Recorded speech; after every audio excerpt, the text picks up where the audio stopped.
სისხლის ხუთშაბათს დაგეგმილი შეხვედრა ძალიან მნიშვნელოვანია. ამ შეხვედრამ შესაძლოა კარგი შედეგი გამოიღოს და მჯერა, რომ ორივე ლიდერი იქ იქნება. თუ ჩავთვლი, რომ ეს სასარგებლო იქნება, სტამბოლში მეც ჩავალ.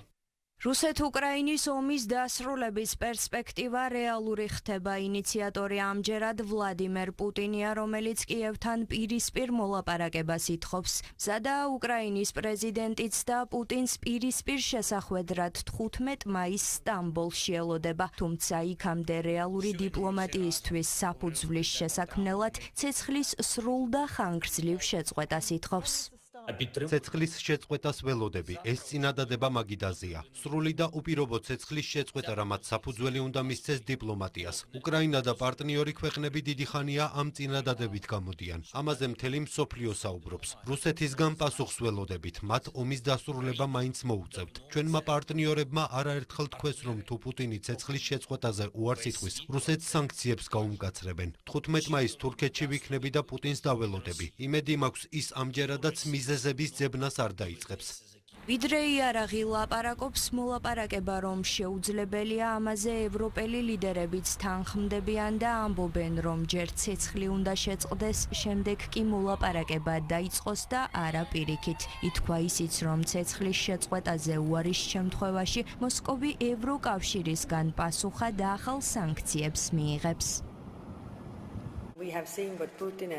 ჩვენ ვიხილეთ, რა თქვა პუტინმა, თუმცა ღამით უკრაინას ისევ 100-ზე მეტი დრონით შეუტია. ასე რომ სამშვიდობო მოლაპარაკებების დასაწყებად საჭიროა ცეცხლის შეწყვეტა. უნდა დავინახოთ, რომ რუსეთს ეს სურს. მათ კეთილი ნება უნდა გამოიჩინონ, დასხდნენ და უკრაინელებს ესაუბრონ. რადგან ეს ასე არ ხდება, რუსეთს ზეწოლა უნდა გავაძლიეროთ და მოლაპარაკებების მაგიდასთან დაჯდომა და მშვიდობა ვაიძულოთ.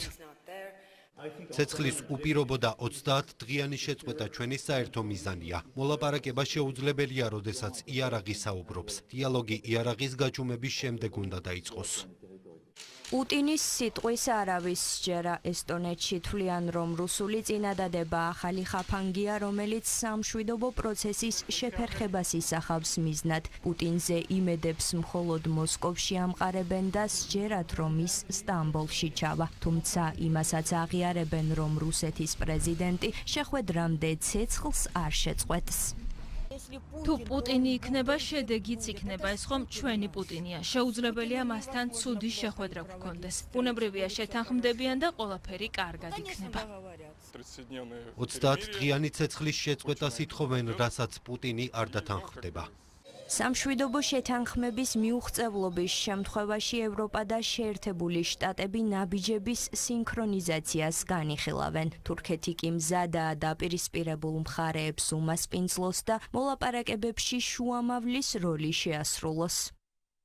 მზად ვართ უკრაინასა და რუსეთს შორის სამშვიდობო მოლაპარაკებებში შუამავლის როლი შევასრულოთ და ვიმედოვნებთ, რომ მხარეები უახლოეს მომავალში მოლაპარაკების მაგიდასთან შეიკრიბებიან. არსებობს ერთი პრობლემა. უკრაინელები ჯერ ცეცხლის შეწყვეტას და შემდეგ მოლაპარაკებების დაწყებას ითხოვენ. რუსებს კი ჯერ მოლაპარაკებების შემდეგ კი ცეცხლის შეწყვეტას სურთ. სიტუაცია რთულია, მაგრამ ის პოზიტიური მიმართულებით ვითარდება. ვფიქრობ, მხარეები არსებული გარემოებების მიუხედავად შეთანხმების მიღწევას შეძლებენ. ბრიტანული მედია პუტინის უპირობო შეთავაზებაზე ალაპარაკდა და მასში ბოროტის რახვები ამოიკითხა. Times-ის მტკიცებით, თუ სტამბოლის შეხვედრა შედგება, პუტინი ისევ ულტიმატუმის ენით საუბარს გააგრძელებს და უკრაინისგან ფაქტობრივად კაპიტულაციას მოითხოვს. კიევს ნატოში გაწევრიანებაზე უარის თქმას და რუსეთის მიერ ოკუპირებული ტერიტორიების დათმობას აიძულებს.